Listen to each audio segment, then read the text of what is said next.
Business Focus with Kudzie Sharara on the Champions League Breakfast. Good morning and welcome to Business Focus. Kudzie Sharara is away today. But on Business Focus, we are going to be playing some of the clips where the Permanent Secretary in the Ministry of Finance, Economic Development and Investment Promotion, George Matanga, addressed some of the issues that members of the public and analysts have been raising concern on. So that's what we are going to do today. So we hear that the business community has been saying they are failing to access Forex on the willing buyer, willing seller platform. But Secretary Matanga does not agree. Here is what he had to say on that issue, where the business community has been saying they are failing to access Forex on the willing buyer, willing seller platform. And he says, I do not agree with you. And this is what the Permanent Secretary, George Matanga, had to say. Failing to access foreign currency from the Reserve Bank. I think, look, what we have actually studied and seen with most of these companies is that they are not declaring their cash sales. And when they then sell in ZIG, they are actually wanting to offload that ZIG as quickly as possible. In the meantime, they are putting their cash under the table. I have had the opportunity personally, and I know each and every company that operates in this economy. Inside out, I can claim that. I have been them for years. I know their cash flows. I know how they operate. I looked at the list yesterday. On the top 20, there were beverage manufacturers there. There were telecom companies there, right? Telecom companies there. Beverage manufacturers were also there. There were millers there. Some milling companies were also on that list. There were contractors. Some of them whom I just paid the US dollar the previous day, but they were on that list. I went through that list and I said to the governor, if he was to give me that list of the top 20, who were demanding 48 million US dollars, that's what they wanted, I would only issue foreign currency to one customer. The rest I would ask them to go back to their safe custody deposits and take out the cash that's there. I know it's there. And I can challenge them, all of them on that top 20. So I don't want to mention them here. I don't want to name them here. But maybe on another platform, I will name them. But I know it's happened to that case. So that's why I argue that I don't believe that we've got a foreign currency shortage. But there's need for dialogue between Reserve Bank, the manufacturers, and their bankers to say, can you utilize the cash? Because, you see, there is actually a social agreement that was put into place before the monetary system was allowed.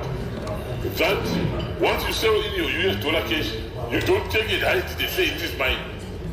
Right? Because it's coming from the same market.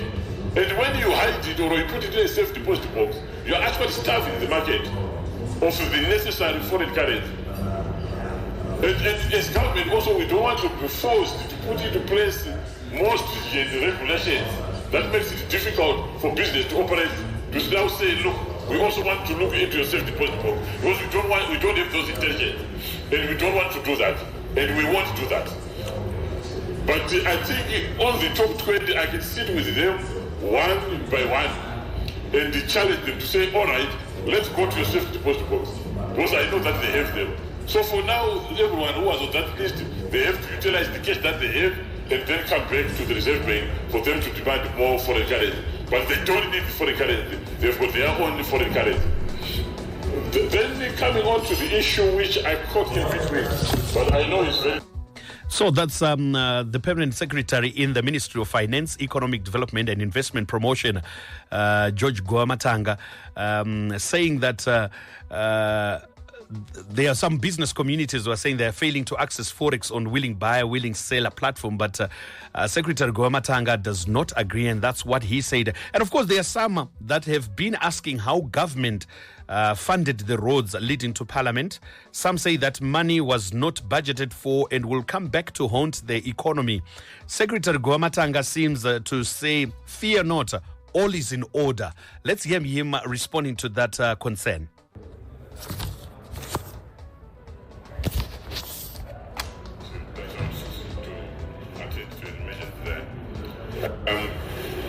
I think on the issue of the structured dialogue, that dialogue is true on course, is true ongoing, with support of the champions appointed by His Excellency, that is His Excellency Dr. Sano, and as well as the President of the African Development Bank, Dr. Akuwimwe Adeshina. We are still very much on course.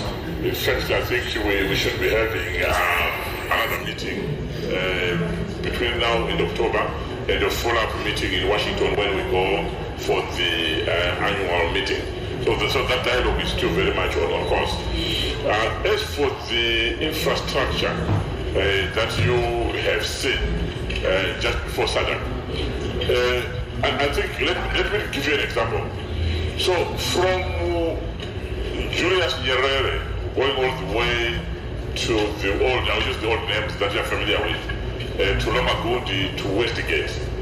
It's actually part of the Harare-Churundu project. So people will say, okay, it's a SADC Summit project. That has got nothing to do with SADC Summit. Then, and that was it's part of the Harare-Churundu road with its own financing structures already in place and already agreed. Then on the Second Street extension going all the way, it's part of the Harare Kanyeba project, which was actually presented to Parliament and approved by Parliament and already gazetted with a contractor. We just took advantage that those contracts were there and they were used to spruce up the roads. The one road where you could argue that this was specifically done to support passage during SADC is the Boulevard Road and the old Mazon. But most of those have actually been paid for, or if not paid for, they are payment terms that are agreed. I would say in total, really, just to spruce up the infrastructure, everything that was done, I think about 150 million was utilized, which was paid. So there's no debt there. If there is debt, it's properly structured, it's properly agreed with the various contractors and with the various suppliers on how that debt will be settled. Coming to the increase of debt, because of the capitalization of Mutapa and the capitalization of the Reserve Bank, I think that was necessary. We have obviously argued on how it is going to be accounted for. Actually, the debt for Mutapa is actually a loan to Mutapa. And the government has got the first sight or first right over any disposal that will be done by Mutapa. They will have to pay off that debt back. But traditionally, all sovereign wealth funds are capitalized either by being given assets, either by being given grants, or either by being given loans by the sovereign. It's a sovereign wealth fund. So there's nothing unusual or amiss that there was some funding through debt that was provided to the sovereign wealth fund. But there are proper loan agreements that in place, and we actually have every confidence that that debt will. That's the Permanent Secretary in the Ministry of Finance, Economic Development and Investment Promotion, George Goamatanga, responding to some people who've been asking how government funded the roads leading to Parliament. Some say that the money was not budgeted for and will come back to haunt the economy. Secretary Goamatanga says, fear not, all was in order. And of course, recently there was also talk that people will not be able to access remittances in USD cash but probably in Zig. And again, Secretary Gomatanga says there is nothing like that. And this is what he had to say about that issue. Exchanges in this country have always been treated as free funds. They are, we are upiwa in a form ya urukuda upiwa mariago. Oisa, the government has no intention whatsoever to change that position. And there are other forms of free funds, like funds from NGOs, funds for diplomatic missions, salaries that are paid by those institutions. They are all regarded as free funds. Government does not touch them, and we will never touch them. Because to try and do so would cause a major unnecessary disruption in the market. And we have no intention whatsoever to tamper with anything that is called free funds. Free funds will remain free, and that is the government official position. On the issue of buses, look, we were working with the various suppliers, and we were promised retrofitted electric buses. We signed agreement, but sometimes the suppliers do not perform. We are now looking at that's the permanent secretary in the Ministry of Finance, Economic Development and Investment Promotion, George Guamatanga, responding to the recent talk that people have been saying that people will not be able to access remittances in USD cash, but probably in ZIG. And he says there is nothing like that. They are free funds and they will remain free. Kureva kuti ukangotumirwa ma-USD ako iwewe kubva kunze kwenyika pamutemo muZimbabwe wakasununguka kuenda kunotora semawiri aita mari iyoyo, kana uchida akongochinja kuti inde mazigi, it's up to you. That's why they call it free funds. So that has been our business focus for today, where we've just been focusing on some of the responses that have been coming through from our permanent secretary in the Ministry of Finance, Economic Development and Investment Promotion, George Goamatanga, on the issues to do with, one, the business community has been saying they are failing to access Forex on the willing buyer, willing seller platform. And he says he does not agree with that. And he says, varipo vamwe vakatopiwa mari vatoripo ipapo. He even mentioned some of the sectors and saying that, but surprisingly, unowana palist yekuti hanzi we are failing to access the money. And he also responded on the issue that some have been asking that, how did the government funded the roads leading to Parliament? Some say that the money was not budgeted for and will come back to haunt the economy. And Secretary Goamatanga responded, saying that there is nothing to fear about. Everything was in order. It was well planned.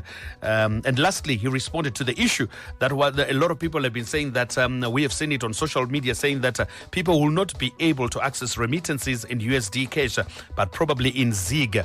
And of course, Secretary Goamatanga says there is nothing like that. They are called free funds, and that's the position of the government, to say free funds will always remain free. That has been our business focus for today, right here on Capi Talk 100.4 FM. We get to do this again tomorrow, right here on the Champions League Breakfast.